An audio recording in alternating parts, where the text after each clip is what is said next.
എല്ലാവർക്കും നമസ്കാരം.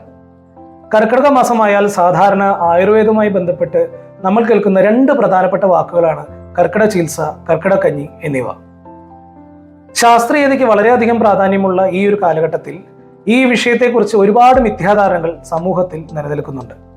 ഈ വിഷയം സമൂഹത്തെ ബോധ്യപ്പെടുത്തുക എന്ന ലക്ഷ്യത്തോടു കൂടിയാണ് Ayurveda medical association of India Vadakkanchery area കർക്കിടകവും വിശ്വാസങ്ങളും വസ്തുതകളും എന്ന ഈ പരിപാടിയിലൂടെ ലക്ഷ്യം വെക്കുന്നത്. എന്താണ് കർക്കിടകം? എന്താണ് കർക്കിടക കഞ്ഞി?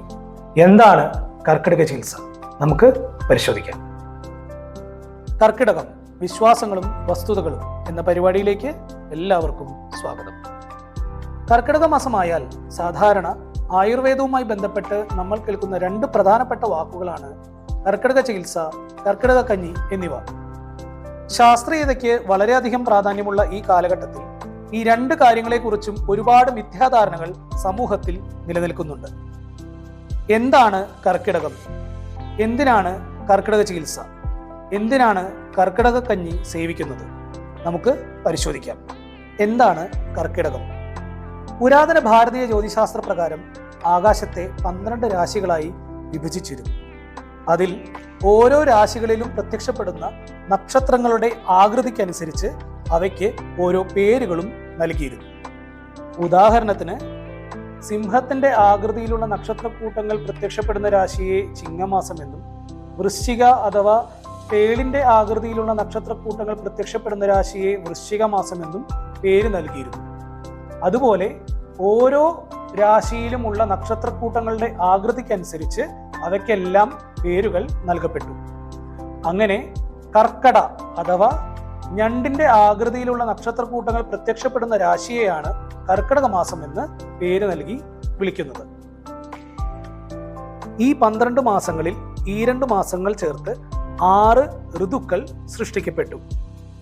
ശിശിരം, വസന്തം, ഗ്രീഷ്മം, വർഷം, ശരത്, ഹേമന്തം എന്നിവയാണ് 6 ഋതുക്കൾ. ഓരോ ഋതുവിലും ആരോഗ്യം നിലനിർത്തുവാൻ വേണ്ടി പാലിക്കേണ്ട ചര്യകളെയാണ് ആയുർവേദത്തിൽ ഋതുചര്യ എന്ന് പറയുന്നത്. അങ്ങനെ വർഷ ഋതുവിൽ പാലിക്കേണ്ട ചര്യകളിൽ പെട്ട 2 പ്രധാനപ്പെട്ട കാര്യങ്ങളാണ് കർക്കിടക ചികിത്സ, കർക്കിടക കഞ്ഞി എന്നിവ.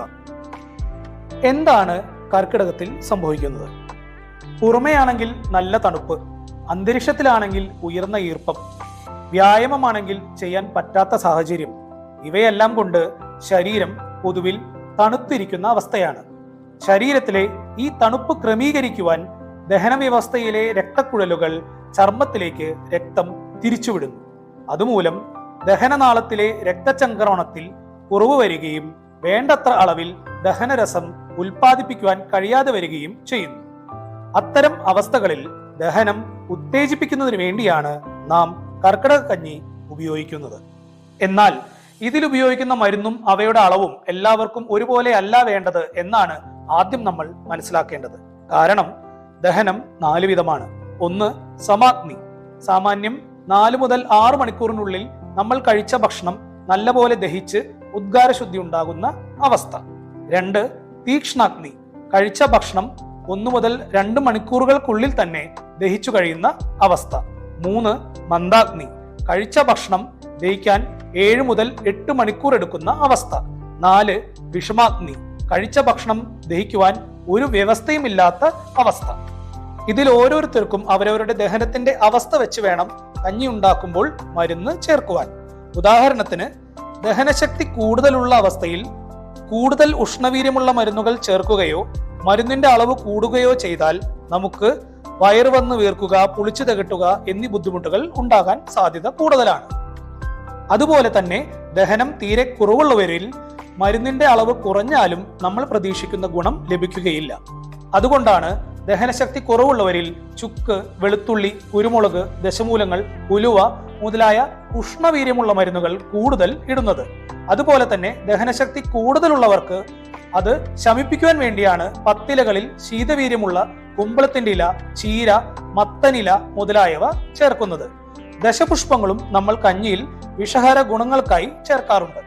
നാളികേരപ്പാൽ, ഞവരേരി, ചെറുപയർ ഇവയെല്ലാം ചേർക്കുന്നത് മേൽപ്പറഞ്ഞ മരുന്നുകളുടെ പ്രവർത്തനം സമീകരിക്കുവാനും രുചികരമാക്കുവാൻ കൂടി വേണ്ടിയാണ്. കഞ്ഞി കുടിക്കുന്നതിന് മുമ്പ് വയർ ശുദ്ധീകരിക്കേണ്ടത് വളരെ പ്രാധാന്യമുള്ള ഒരു കാര്യമാണ്. എങ്കിൽ മാത്രമാണ് വയറിൽ അടിഞ്ഞുകിടക്കുന്ന ദോഷങ്ങളെ പുറന്തള്ളുവാൻ സാധിക്കുകയുള്ളൂ.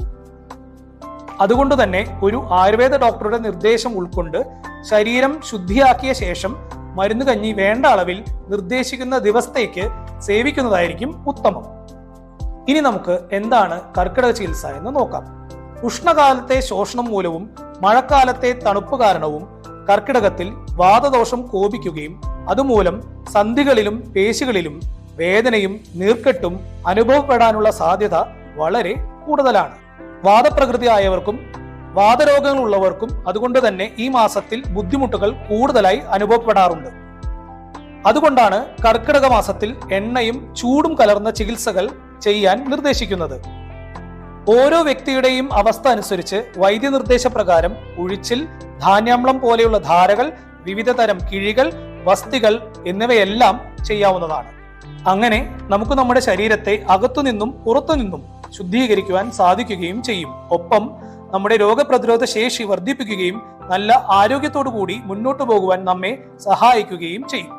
കർക്കിടക ചികിത്സ, കർക്കിടക കഞ്ഞി മുതലായവ ഓരോ ഋതുക്കളിൽ നമ്മൾ ആരോഗ്യം നിലനിർത്തുവാൻ വേണ്ടി പാലിക്കേണ്ട ചര്യകളാണെന്നും അല്ലാതെ ചിലർ ചിന്തിക്കുന്ന പോലെ ആയുർവേദ ചികിത്സ കർക്കിടക മാസത്തിൽ മാത്രം എടുക്കേണ്ട ഒന്നല്ല എന്ന് പ്രത്യേകം ഈ അവസരത്തിൽ മനസ്സിലാക്കേണ്ടതുണ്ട്.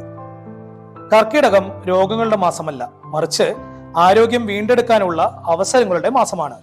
കർക്കിടക കഞ്ഞിയും മറ്റ് അനുയോജ്യമായ ചികിത്സകളും ശരീരത്തെ പോഷിപ്പിക്കുകയും ദഹനശക്തിയെ മെച്ചപ്പെടുത്തുകയും കാലാവസ്ഥാ വ്യതിയാനങ്ങളോട് ശരീരത്തെ ഇണങ്ങുവാൻ സഹായിക്കുകയുമാണ് ചെയ്യുന്നത്. എന്നാൽ ഇത് എല്ലാവർക്കും ഒരുപോലെ അല്ലാത്തതുകൊണ്ട് ഒരു ആയുർവേദ ഡോക്ടറുടെ നിർദ്ദേശപ്രകാരം ചികിത്സകൾ സ്വീകരിക്കുന്നതായിരിക്കും കൂടുതൽ നല്ലത്.